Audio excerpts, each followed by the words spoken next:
திருச்சிற்றம்பலம். திருநாவுக்கர சுவாமி அருளிய தேவாரம் 4ஆம் திருமுறை. பண் திருநேரிசை. தலம் திருச்செம்பொன்பள்ளி. பதிகம் 29. பாடல் 5.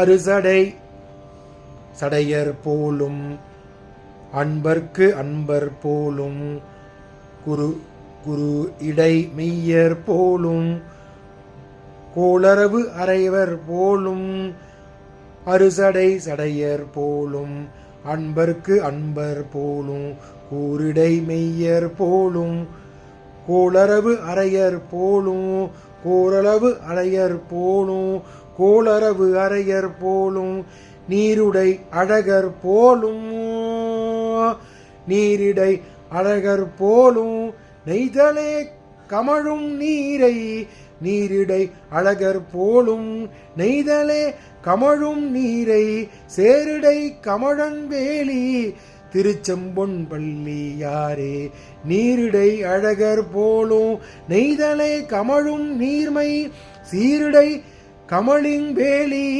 திருச்செம்பொன்பள்ளி யாரே திருச்செம்பொன்பள்ளி யாரே. திருச்சிற்றம்பலம். திருச்சிற்றம்பலம். 5ஆம் பாடல் விளக்கத்தை பார்த்து விடலாம். 5ஆம் பாடலில் சிவபெருமான் தனது தடையில் கங்கை நதியை மறைத்து வைத்திருக்கின்றார் அல்லவா, அதை கூறுகின்றார். அவர் அடியவருக்கு அன்பவராக திகழ்கின்றார் என்று சொல்கின்றார். தனது உடலில் உருபாகத்தில் பார்வதி தேவியை வைத்திருக்கின்றார் என்று கூறுகின்றார். கொடிய பாம்பினை தனது இடுப்பில் கட்டிக்கொண்டு திரிகின்றார் என்று கூறுகின்றார். உடலில் திருநீர் அணிந்து அழகுடன் விளங்குகின்றார் என்று கூறுகின்றார். இத்தகைய தன்மை உடைய சிவபெருமான் எங்கு இருக்கின்றார் என்றால், நெய்தல் பூக்களும் சேற்றில் தாமரை பூக்களும் கமழும் நீர்வளம் உடைய திருச்செம்பொன்பள்ளியில் உரைகின்றார் என்று சொல்லி இந்த பாடலை முடிக்கின்றார் அப்பர் சுவாமி. திருச்சிற்றம்பலம்.